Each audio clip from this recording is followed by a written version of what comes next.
A scream pierced the stillness of the late afternoon, shattering the golden calm that bathed Central Park. Detective Ryan Carter, now 42 and weathered by years on the force, froze mid-step on the winding gravel path. His sharp hazel eyes darted toward the sound, but it faded as quickly as it came, swallowed by the hum of life around him. Kids shrieking with glee, joggers pounding the trails, and the rustle of leaves overhead. Hey, you're not going to believe what's about to go down in this story. Hit that like button now so you don't miss a single twist. I promise it's wild. Ryan adjusted his worn leather jacket, his boots crunching against the stones as he scanned the bustling scene. Central Park had always been his sanctuary, a rare slice of peace amid the chaos of the city, a place to escape the darker corners of his job. At 42, he'd seen enough to know serenity was fleeting, and today that uneasy itch crawled up his spine again. Something was off. His gaze landed on a lone figure perched on a weathered bench near the playground's edge. A girl, no older than 7, sat clutching a tattered teddy bear with a missing button eye. Her outfit, a faded blue sweater paired with mismatched orange shorts, looked threadbare, like hand-me-downs stretched past their limit. Her small hands gripped the bear so tightly her knuckles turned white, and her head swiveled side to side, scanning the park with a jittery intensity that clashed with the carefree laughter around her. Ryan slowed his pace, years of instincts kicking in. He'd learned to read people, the subtle tells that screamed trouble louder than words ever could. This kid wasn't just lost, she was scared. He approached cautiously, keeping his distance to avoid spooking her. "Hey there," he said, his voice low and warm as he crouched slightly, hands resting casually on his knees. "You okay, kid? You look like you're waiting for someone." The girl flinched, her grip tightening on the bear. Her dark green eyes flicked to a spot over his shoulder, then back to him. For a moment she said nothing, her lips pressed into a thin line. Then, in a voice so soft it barely carried over the breeze, she whispered, "She told me not to talk to anyone, or she'd get mad." Ryan's pulse quickened. "Who's she?" he asked, keeping his tone gentle but firm. The girl's eyes darted again, but before she could answer, a shadow loomed over them. A woman burst into view, her wild auburn hair tangled in her coat half-buttoned, revealing a stained shirt beneath. Her eyes were sunken, darting like a cornered animal's. "Sorry, officer," she blurted, her voice high and rushed as she grabbed the girl's arm. She wandered off. "I told her to stay put." "Whoa, hold up. This is getting intense, right? If you're hooked already, drop a quick comment below with your guess about who this woman is. I'm dying to hear your theories." Ryan straightened, his hand brushing the badge clipped to his belt. "Everything all right here, ma'am?" he asked, his tone steady but probing. The woman forced a smile, her teeth flashing too quickly. "Oh yes, just a mix-up. She's my daughter.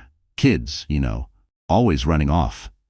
She yanked the girl to her feet, the child's shoulders slumping as she stumbled upright. "What's your name?" Ryan pressed, his eyes narrowing. "Lydia," the woman replied, too fast, her grip tightening on the girl's wrist. "And hers?" He nodded toward the child. "Sophie," Lydia said, her voice faltering for a split second. "She's not feeling great. We need to get home." Ryan's gut twisted. The woman's jittery energy, the girl's silence. It didn't add up. "All right, Lydia," he said, his voice measured. "Take care, okay? Weather's turning." He stepped back, letting them pass, but his eyes tracked them as they hurried down the path. The girl, Sophie, glanced back, her green eyes locking with his for a fleeting moment. There was no mistaking it. A silent, desperate plea shimmered in her gaze, a cry for help that hit him like a punch to the chest. He watched until they vanished around a bend, Lydia's hurried strides swallowing the girl's small frame. Ryan's hand hovered over his radio, temptation gnawing at him to call it in. But what would he say? A hunch wasn't enough. Not yet. Still, that look in Sophie's eyes burned into his mind, a spark igniting a chase he couldn't ignore. Back at the precinct later that evening, Ryan couldn't shake the encounter. He paced the break room, the fluorescent lights buzzing overhead as he replayed every detail. Then, on a whim, he glanced at the cluttered bulletin board and froze. A faded flyer stared back at him, a photo of a smiling 7-year-old, dark green eyes bright, her name bolded beneath, Sophia Bienmut, missing for 6 weeks from a quiet suburban street. The resemblance was uncanny. Okay, folks, we're just getting started, and trust me, the next part's gonna blow your mind. Subscribe now so you don't miss how this mystery unravels. I've got chills just thinking about it. Ryan ripped the flyer from the board, his heart pounding. That wasn't just a scared kid in the park. That was Sophia, alive, afraid, and in the grip of someone who wasn't her mother. And now the scream he'd heard earlier echoed in his head again, sharper this time, like a warning he'd missed. The precinct hummed with restless energy as dusk bled into night, the city's pulse seeping through the cracked windows of the police station. Detective Ryan Carter stood rooted in the break room, the faded flyer of Sophia trembling in his grip. Her face, those wide green eyes, stared back at him, a ghost from 6 weeks past, snatched from a sleepy suburban street. His chest tightened. The girl from Central Park wasn't just a troubled kid.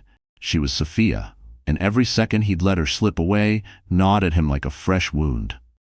All right, folks, this is where it gets real. Sophia's out there, and Ryan's on the case. Smash that like button so you don't miss a second of this chase. It's about to heat up. Ryan stormed to his desk, the flyer crinkling as he slammed it down. The precinct's fluorescent lights flickered overhead, casting stark shadows across the clutter of coffee mugs and case files. He replayed the encounter in his mind. The girl's whispered fear, Lydia's frantic excuses, that haunting plea in Sophia's gaze. At 42, Ryan had honed his instincts through years of chasing leads. Gut feelings weren't just hunches, they were the first threads of truth. And this thread was tugging hard. He flipped open his laptop, pulling up the missing persons database. Sophia's file loaded slowly, each detail slicing deeper. Sophia Nguyen, age 7, last seen playing hopscotch outside her home. Neighbor reported a gray SUV idling nearby, untraceable. Ryan's jaw clenched. No solid leads, no witnesses beyond a vague description. The case had gone cold weeks ago, but now it burned hot in his hands. He grabbed his radio, voice clipped. Dispatch, this is Carter. Pull any recent sightings near Central Park. Female, mid-30s, auburn hair with a 7-year-old girl. Possible connection to a missing persons case. The static crackled back, promising a report soon. Ryan leaned back, rubbing his temples. He needed more than a hunch to move on Lydia, but time was slipping through his fingers. Across the hall, Detective Lena Ortiz's office door creaked open. She glanced up from her chipped mug, eyebrow arched as Ryan stepped inside, flyer in hand. Carter, she greeted, setting the mug down with a clink. What's got you pacing like a caged dog? He slapped the flyer onto her desk. I saw her today, Sophia Nguyen, in the park, with a woman who claimed to be her mother, but something's wrong. She was scared, Lena. I could feel it. Lena's eyes narrowed as she scanned the photo, then the report clipped beneath it. You're sure it's her? 6 weeks is a long time. Kids change, memories blur. Not 100%, Ryan admitted, crossing his arms. But the eyes, the age, the build, it fits. And the woman, Lydia, she was jumpy, evasive. Said the kid was sick, practically dragged her off before I could dig deeper. Lena leaned back, tapping her pen against the desk. Sophia Binmut has been a dead end since day one. No ransom, no sightings, nothing. If you're right, this is the first break we've had. But we need more than your gut to go after this Lydia. Exactly why I'm here, Ryan said, pacing the small room. She whispered something. She'd get mad if I talked. That's not a kid missing her mom. That's a kid under control. We need to hit the park again, talk to regulars, see if anyone's clocked this woman before. Look, this is getting juicy. Can Ryan crack this case? Drop a comment below with your predictions. I'm reading every single one. Lena nodded slowly, her skepticism softening. All right, let's start with the timeline.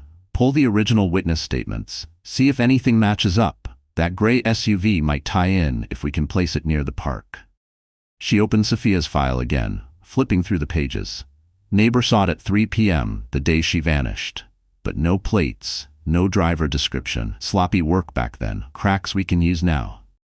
Ryan grabbed a chair, sinking into it as they pored over the file. The more they dug, the more gaps glared back. Neighbors questioned too briefly. No traffic cam footage checked beyond a half-mile radius. Whoever took her was careful, Ryan muttered, but not invisible. Hours ticked by, the precinct's buzz fading into a dull hum as night deepened. Lena's phone pinged, a dispatch update. Got something, she said, scanning the screen. Vendor at the park reported a woman matching your description. Comes by every few days with a girl, keeps her close, pays cash for snacks, nervous type, always looking over her shoulder. Ryan's pulse spiked. That's her. Lydia's not just hiding, she's hiding Sophia. He stood, grabbing his jacket. I'm heading back at dawn. Someone there knows more. Lena held up a hand. Easy, Carter. If she's this skittish, one wrong move and she bolts. We build the case first. Witnesses, patterns, then we close in. Ryan nodded, though impatience simmered beneath his calm. Fine, but I'm not letting her slip again. He stepped into the hall, the flyer still clenched in his fist. As he passed the bulletin board, a new detail caught his eye. A handwritten note pinned beneath Sophia's photo, barely legible. Checked the library across the street. Saw her there. It was dated 2 days ago, buried under newer flyers. His breath hitched. The library sat right on Central Park's edge, a stone's throw from where he'd seen her. Lydia wasn't just careful. She was cocky, hiding in plain sight. Okay, we're rolling into some serious clues now. Subscribe real quick so you don't miss what's coming. I've got a feeling this library lead's gonna change everything. The small apartment sat cloaked in shadow, its peeling walls swallowing the faint glow of a flickering television. Lydia sat hunched on the edge of a sagging couch, her auburn hair falling in tangled strands across her face. Her eyes, red-rimmed and hollow, fixed on the small figure curled in the corner beneath a patched quilt. Sophia. The girl's knees were tucked to her chest, her breathing shallow and uneven, as if she hovered on the edge of sleep but couldn't quite fall. She clutched a teddy bear, its missing eye a silent witness to her unease. Lydia's hands trembled as she watched, her fingers twisting the hem of her stained coat. Once she'd been different, a mother who braided her daughter Mia's hair each morning, who packed apple slices and read bedtime stories until her voice grew hoarse. Mia had been her light, a 6-year-old with a giggle that could melt the coldest day. But that light snuffed out 4 years ago on a rain-slicked highway. Lydia had been behind the wheel, distracted by a text. Just a glance, she'd told herself. The truck's horn blared too late. The crash stole Mia away, leaving Lydia with nothing but the echo of her daughter's final scream and a unicorn plushie staring up from the wreckage. Grief had clawed her apart in the months that followed. Friends faded, her husband walked out, and the psychiatric ward became her cage for a time. She'd nodded through therapy, swallowed the pills, and parroted the right words until they let her go. But stability was a lie. Back in this empty apartment, surrounded by Mia's toys and drawings, the silence drove her deeper into herself. She'd started with dolls, dressing them in Mia's old clothes, whispering to them as if they could answer. It dulled the pain at first, a fragile shield against the noi ama and mutmat that gnawed at her soul. But dolls weren't enough. Then she saw Sophia. It was a chance drive through a quiet suburb, the kind of place she'd once dreamed of raising Mia. Sophia spun in her front yard, a doll in hand, her dark hair catching the sunlight. To Lydia, it wasn't just a girl, it was Mia reborn. The resemblance pierced her. The same small frame, the same innocent joy. For days, she parked down the street, watching, learning, when Sophia played, when her parents turned away. She told herself this wasn't wrong. The world was cruel, full of dangers Sophia's family couldn't see. She could protect her, give her the life Mia never got. One afternoon, the moment came. Sophia's parents were inside, distracted by a phone call. Lydia stepped from her gray SUV, heart hammering as she knelt on the grass. "Hi, sweetie," she said, her voice soft as honey. "That's a pretty doll. Does she have a name?" Sophia hesitated, clutching the toy tighter. "Lulu," she murmured. Lydia smiled, glancing toward the house. "Would you help me find my little girl?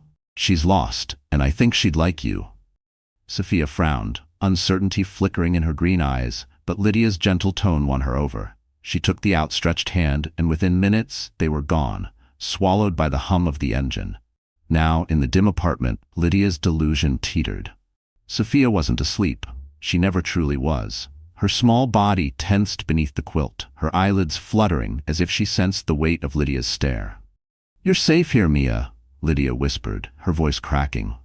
But Sophia's questions had started, sharp little knives cutting through the fantasy. "When can I go home?" she'd asked yesterday, her tone firm. "I miss my mommy and daddy." Lydia had brushed it off. "Don't worry, sweetie, you're with me now." But the words lingered, festering. She stood abruptly, pacing the cramped room.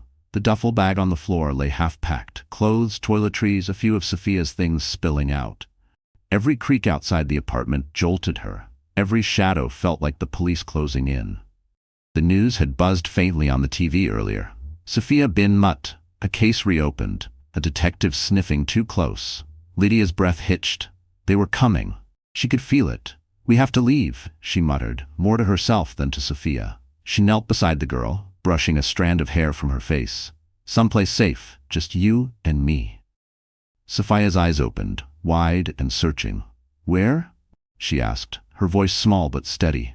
Lydia forced a smile, her hands trembling. "A place where no one can take you away." Sophia didn't reply, but her gaze drifted to the window, the faint glow of streetlights seeping through the blinds. Her small hand slid beneath the quilt, fingers closing around a tiny keychain, a gift from her real mother, a star-shaped trinket she'd hidden from Lydia. She squeezed it tight, a lifeline to a home she refused to forget. Lydia didn't notice, lost in her spiraling thoughts, but Sophia's silence wasn't surrender. It was a spark, burning quietly, waiting for its chance. The first streaks of dawn painted the sky a bruised purple as Detective Ryan Carter stepped from the unmarked sedan, his breath fogging in the crisp morning air. The dilapidated house at the street's end loomed ahead, its chipped paint and overgrown weeds a mask of neglect. Curtains hung heavy over every window, blocking out the world. Beside him, Detective Lena Ortiz adjusted her vest, her sharp eyes scanning the scene. "This is it," she said, voice low. "Matches the library tip and the SUV sightings." Ryan nodded, his hand resting on his holster. "She's in there. I know it." The past night had been a blur of evidence. Traffic cam stills of Lydia's gray SUV, a grainy library security clip showing her with Sophia, and a utility bill traced to this address under a fake name. It all pointed here, a hideout so ordinary it was almost brilliant. The SWAT team fanned out silently, their movements precise as they took positions around the crumbling structure. Inside, Lydia paced the dim living room, her steps erratic. The duffel bag sat packed by the door, clothes, snacks, a few of Sophia's toys spilling out. She'd heard the news again last night. Sophia bin Mutt, a name now whispered across the city, a noose tightening around her fragile world. Every creak of the floorboards made her flinch. Every distant siren spiked her pulse. She glanced at Sophia, still curled on the couch, clutching her teddy bear. "We're leaving soon, Mia," she muttered, her voice trembling. "No one's taking you from me." Sophia's eyes cracked open, green and wary. "I'm not Mia," she said softly, the words cutting through the stale air. Lydia froze, her breath catching. "Don't say that," she snapped, kneeling beside the girl. "You're my daughter. I'm keeping you safe." Sophia shrank back, her small hand slipping beneath the couch cushion, fingers brushing the star-shaped keychain she'd hidden. It was her anchor, a silent promise of home. Outside, Ryan approached the front door, his boots soft on the rotting porch. He raised a fist and knocked. 3 deliberate taps. "Lydia," he called, voice steady but firm. "It's Detective Carter. I just want to talk. Can you open the door?" The sound jolted Lydia upright, her eyes darting to the window where faint light seeped through the blinds. "They're here," she whispered, panic clawing her throat. She grabbed Sophia's arm, pulling her close. "We have to go. Now." Sophia stumbled, her teddy bear dropping to the floor. "Who's out there?" she asked, voice quivering. "They want to take you," Lydia hissed, dragging her toward the back door. "But I won't let them." Her hands shook as she fumbled with the lock. The dodo kung-thung unfolding faster than she could control. Sophia tugged against her grip, eyes wide. "I don't want to go," she said, louder this time, a spark of defiance breaking through. Ryan knocked again, leaning closer. "Lydia, I know you're scared. I know about Mia, how much you loved her. I'm not here to hurt you. Let's figure this out together." His words pierced the walls, soft but relentless, striking at the core of her delusion. Inside, Lydia pressed her back to the door, her mind spiraling. Mia's laughter flashed through her, bright, fleeting. Then the crash, the silence, the void. She clutched Sophia tighter, a lifeline slipping through her fingers. "She's gone," Ryan continued, his voice dropping. "I know losing her broke you, but Sophia isn't Mia. She has a family waiting for her. You can still do the right thing." Lydia's breath hitched, tears streaking her face. She sank to the floor, pulling Sophia with her. The girl squirmed, prying at Lydia's grip. "I want my mommy," Sophia whispered, her voice cracking. The words shattered something in Lydia, sharp, jagged pieces of reality slicing through her haze. She stared at Sophia, seeing not Mia's face but her terrified child, a stranger she'd stolen. Her hands fell limp, releasing Sophia, who scrambled back, clutching her keychain like a shield. Lydia rocked forward, sobbing into her palms. "I'm sorry," she choked out, the apology barely audible. "I just wanted her back." Ryan heard the muffled cries through the door, his pulse steadying. "Lydia, unlock it," he said gently. "Let us help you." A long silence stretched, heavy and thick, then the faint click of the lock echoed in the stillness. The door creaked open, revealing Lydia crumpled on the floor, her face buried in her hands. Sophia stood behind her, trembling but resolute, the keychain glinting in her fist. Ryan stepped inside, his expression softening as he knelt beside Sophia. "You're okay now," he said, voice warm. She nodded, tears spilling as she ran to him, burying her face in his jacket. Lena moved in, guiding Lydia to her feet with a firm but careful grip. "It's over," Lena said, her tone clipped but not unkind. As the SWAT team secured the scene, Ryan lifted Sophia into his arms, her small frame shaking against him. The house, a tomb of Lydia's broken dreams, fell silent, its secrets spilling into the dawn. The precinct's interrogation room was a cold gray box, its fluorescent lights humming faintly overhead. Lydia sat shackled to the steel table, her auburn hair limp against her pale face. Her eyes darted from the blank walls to the folder Detective Lena Ortiz placed before her. Photos of Sophia, her family, and scraps of evidence from the house. She barely blinked, her lips trembling as she whispered fragments to herself, lost in a fog of guilt and delusion. Lena studied her, noting the sheen of sweat on Lydia's brow, the twitch in her hands. "Lydia," she began, her voice calm but deliberate, "do you understand why you're here?" Lydia's gaze flicked up briefly, then dropped. "I saved her," she murmured, barely audible. "She needed me."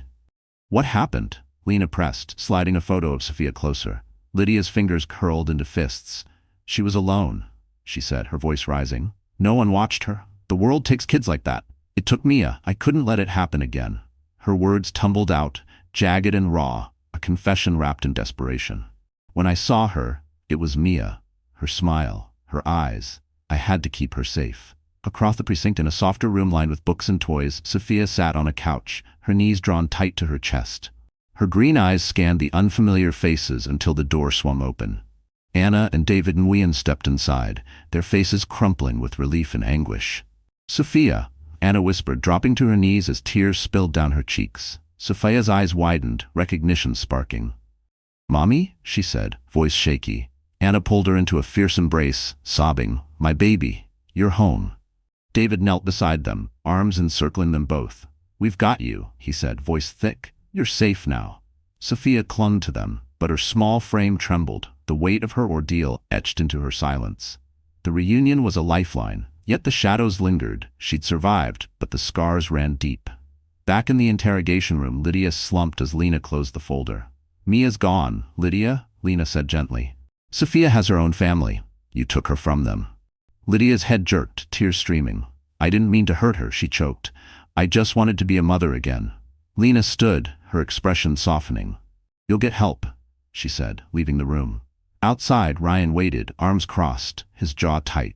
"She's broken," Lena said, running a hand through her hair. "Thinks she was saving Sophia, but it's all tangled up in her grief." Ryan nodded, his gaze distant. "Doesn't erase what she did. That kid's been through hell."